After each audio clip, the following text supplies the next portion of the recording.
ubugira kandi ku kibuga c'indege ca Bujumbura uno mutama sijya mbere mubonye muri kuri Buja News rigize kabice gatatu kuri Buja News twaraberetse video bushize hari umwana yaragwaye umwigeme yitwa Bernice tumasha kwa namasanamu y'ubushize ngaho imbere zanyu za televiziyo yanyu ingene umwana yaramerewe nabi bidakunda kavuga bidakunda kwa hemera mu mazuru tukiri ngaho kwanza yafashwe gute birango ivyo bintu bize bimere nko konya iyi ngwara yaje umengana gakorora muga inkorora idacika bibandanya twibazana ibisanzwe mu nyuma bamwe baratubwira ngo ni asima muga baragira turagirisha ibipimo barabura batubwira ati ivyo byose yobagwaye amahaha baragenda turagirisha ibipimo barabura kumbe umwana uko yaguma amara iminsi niko yagenda arasinzikara arabura ihemero na rimwe aca tumusimbana kwa muganga yapfuye abaganga baravye umutima uracyatera baca bagerageza kwigwanaho nk'abaganga bakoresha ubuhinga bwabo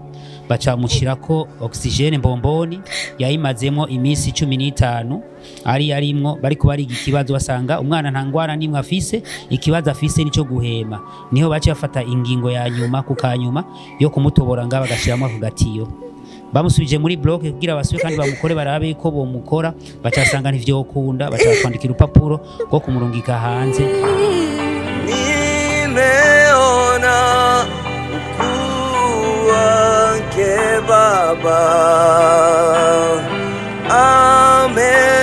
amefufua Lazaro siku ile twaramutabarije maze haraboneka abagira neza bashobora gukora ico bakoze bwa mbere yaragiye hakurya muri Tanzania barakora ibyo bashoboye mugabo uno munsi tuvugana ndibaza mwese mubonye n'inyuma igihugu cyacu cy'u Burundi amadrapo y'u Burundi aha benshi murahazi turi kuri airport muze w'umwana twaje twacerewe umwana amarezuma yamaze kwinjira indani mugabo turafise mutase w'umwana ari ngahanye twagomba tubwire gato atuganire gato urugendo gushika mugere hano hantu byari byifashe gute intamba bimage murahora nazo nizihe nuva kuno munsi yo bari nk'insinzi kuri mwebwe kubona umwana agiye kuko agiye kuronka ubuvuzi hakurya y'amazi ntituzi ahariho je nawe muri kuri televiziyo yacu turinde twumve aho umwana yibagiye kuvurirwa na ryari azogaruka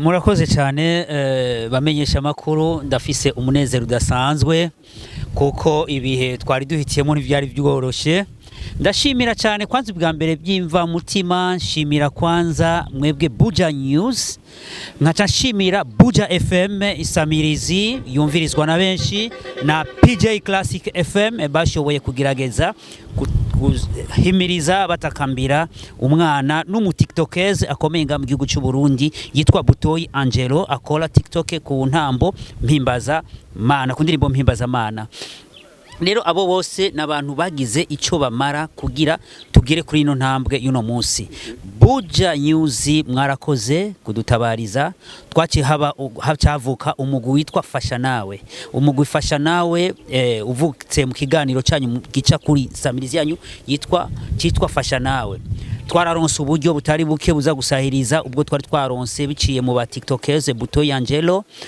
ari kumwe na GoFundMe bashoye gucreate ikintu cyitwa GoFundMe bari kumwe n'abandi turaronka uburyo ubwa mbere cyo gutabariza umwana mu gihugu ca Tanzania Muhimbiri Nation Hospital mu Loganzila umwana yararonse ubuvuzi bwibanze kugira bamuhindurire apareye yari yaramaze kononeka ko yarayimazeranyiyemwo imyaka irenga 2 iri mu izosi bayikuye basanze yaramaze kwirabura uno musi rero twaragarutse mu gihugu cy'u Burundi umwana ronka amahigwe yo kuja kuvugwa mu gihugu cy'u Bufaransa biciye mu kigo Bon Samarité imari bahezagire cyane ihezagire na Butoyi Alexis asanzwe arongoye ico kigo Bon Samarité uno musi murabona turi ku kibuga Melchior Ndadaye umwana yamaze kwinjira mu kanya fata rutema ikirere yerekeza mu gihugu cy'u Bufaransa kuronka ubuvuzi ego umva mu majambo make umwana agiye kuvugwa mu Bufaransa ego agiye kuvugwa mu gihugu cy'u Bufaransa ya ngwara yiwe yamubuza guhemera mu mazuru no mu kanwa ego turabishimira Imana ndibuka tukora ikiganiro ca mbere twadukeneye amahera n'imiburiburi yari umengo $1,600 muba mwarayaronse. Ari amahera yarakenewe zari ibihumbi 8,660 by'amanyamerika kugira umwana ashobore kuronka ubuvuzi mu gihugu cy'Ubuhindi. Mugabo no musi urabasi mu gihugu cy'Ubuhindi ubu yerekeje mu Bufaransa. Mfise umunezero udasanzwe nkashimira umuntu wese yagize icyo amara, tugashimira n'igihugu cyacu kuko misanzwe ibi vyose tubikesha igihugu kw'igihugu n'abantu.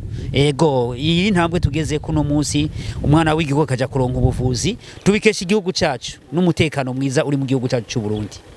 Umwana ko agiye ari kumwe nande azogaruka ryari? Umwana ni kuvuga yuko umwana hari abaje kumutora ari bo bagira neza, baramuherekeje kandi bafite ibikoresho bikwiye kuko n'imbere yuko afata rutemikirere babanje kwenda kumushira mu gikoresho cyitwa aspirateur cyawo baza bibangikanije n'imashini mwongereza imuhemo mu ndege kugira umwana ashobore kugenda afise umutekano umeze neza. Nabonye bakora icyo bazi nukuri nishimye cyane. Ego kuri intambwe duteye ndibaza ko amarira nari mfise nk'umuvyeyi, ndibaza ko nanje ngiye gutora kabiri ngiye no guhiga akazi siwe kandi donga akazi ko naho nakaronka vyanka kuko je sanzwe ndi umukwizinier umupatisier none nari gukora akazi gute umwana afise ikibazo mugabo ndatekanye ndazi ko akazi kagiye kuboneka bimere neza nanje nsumira umuryango. Bernice tumwitege ryari agaruke akomeye avuga neza? Ndibaza yuko ibyo ni vy'abaganga n'ubuhinga bwabo turashaka kumwitega mu gihe kiza niturakimenya mugabo vyose gusa tumenye yuko bizoshoboka kandi bizogenda neza. Abakozi ba Buja News muravyumvise ko Mutama Soba Bernice afise umunezero ntangere kubona intambuko no munsi yageze yashitse. Kuri Buja News dufite ikiganiro cyitwa Fasha nawe warafashijwe. Ndazi ko hariho umuntu yaravye kino kiganiro maze aragira icafashije. Kandi ikoze action nziza uba wikiye nawe imbere hawe azugire uwundi muntu cyangwa ikindi gihe gishika nawe sanga iyo action wakoze nziza irakugarutseko. Ku bantu buba araba ariho abantu batinya gutabariza bakabona bakaza ko bari kumaramara nk'abo bantu bahanura ikibo. Oya mu bisanzwe ntawisha umwotsi nziri kirasha kandi ntushobora guhikisha ikara mu gashamba rakoterera guturira. Nico gituma rero abakurambere hari imyibutsa myinshi canke imigani myinshi bagiye baraca uhisha ubwari nyoko ntiwarama. Ni kuvuga yuko iyo ufise ikibazo serura ingwara urwaye kuko nihukira.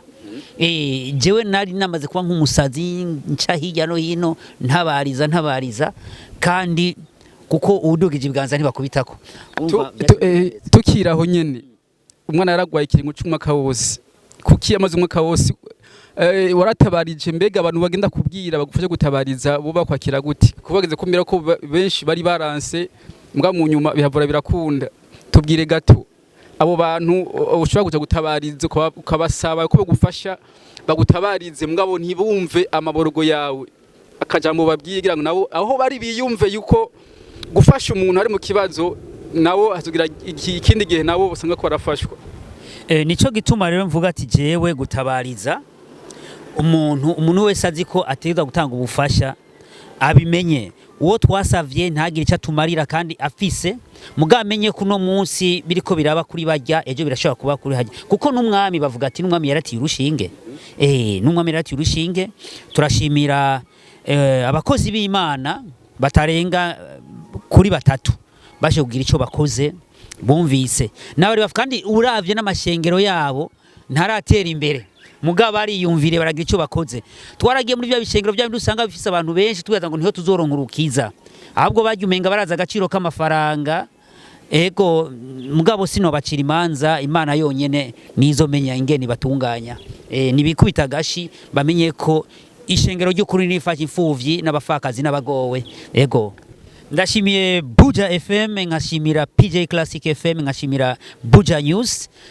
Ivyo ni kuvuga yuko ni ibinyamakuru naciyeko cyane, biragerageza kugira abandi nabo na Radio Scolaire Nderagakura yarakoze cyane, nari nabibagiye cyane, barakoze.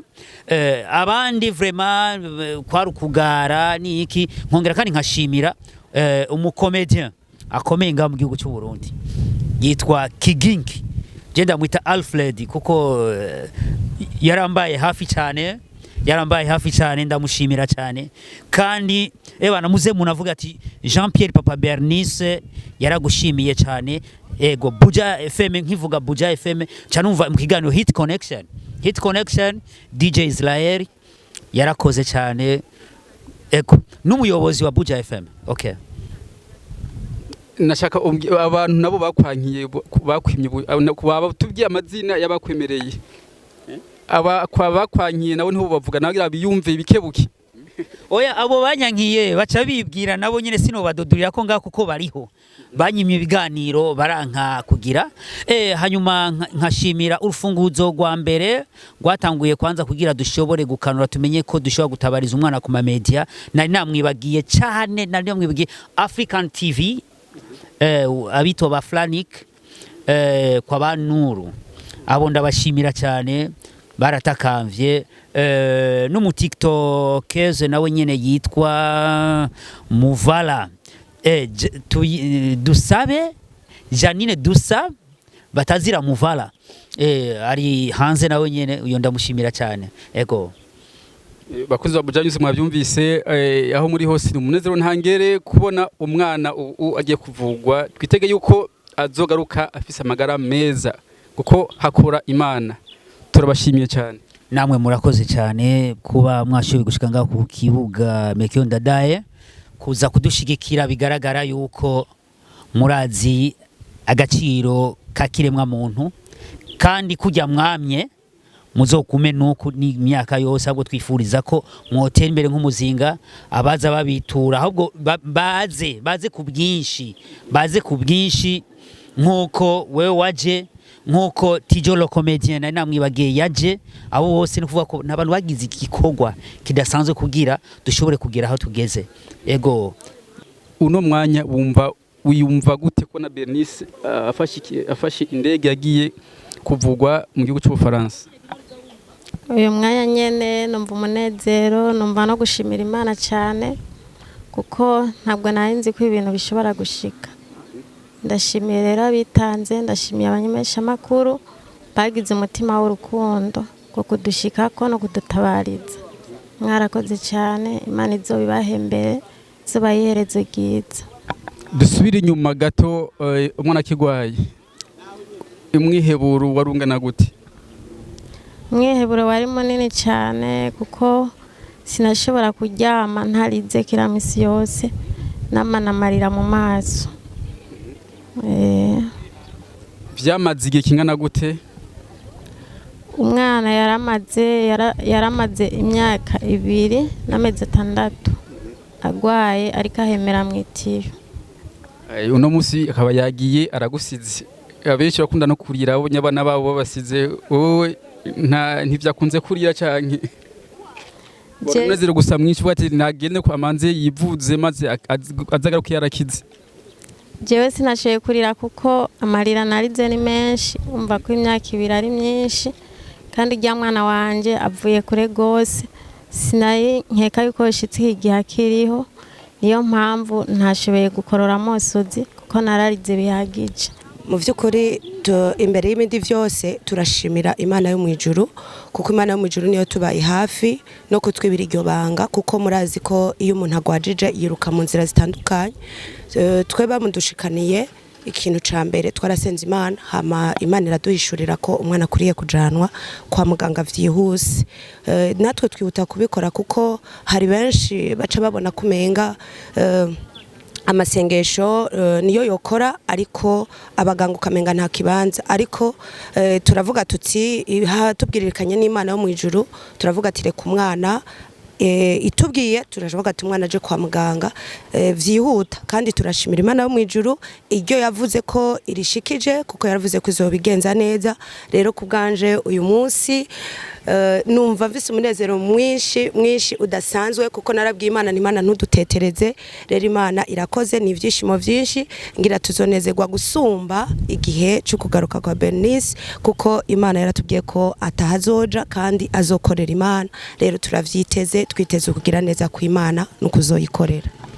Abo mafashije, abo mwari muri kumwe mu masimbi kwizamu nabo babwira iki? No babwira ngo bakomere ko Imana itabesha, ivuga ukuri kandi gashitsa ico iba yasezeranye. Rero nagomba ndababwira aho bari hose, ndabatera kamo kandi ndabatera intege yuko ugusenga gukingura ijuru Imana yakinguye, igaca mu miryango itandukanye, ko twaraririye Imana kugira ngo ikore ku mitima ya benshi batandukanye. Nkaba mboneyeho n'akaryo ko gushimira abantu bose, abari hafi n'abari kure, abari bafise umutima buntu, umutima urukundo, kuko ijambo ry'Imana rivuga ngo ingabire iruta izindi ni urukundo. Nshimira abantu bose bagize ico bakoze, uhereye kuri mwebwe amenyesha makuru, radio zanyu, televiziyo zanyu, n'abandi benshi bitanze. Uhoraho ashikare kubagirira neza. Mwarakoze, muze mufashe n'abandi. Murakoze cyane bakunzi ba Buja News. Ikiganiro cyacu kuri Buja News cyitwa Fasha nawe urafashijwe. Uno munsi umwe arafashijwe, nawe ije zofashwa. Mugabo wibuke gufasha abandi, kuko ico ukoze kizana ingaruka kuri wowe nyene. Ukoze kibi ni ingaruka mbi kuri wowe, ukoze byiza ni ingaruka nziza kuri wowe nyene. Aho muri hose, nimba utagira subscribe kuri Buja News, iraba ko wayikoze maze ushobore kuyikora. Kino kiganiro nacyo gihereza abandi aho batandukanye barigira nabo cyo kubona yuko Imana no munsi ikoze ibintu bizima. Ciao ciao.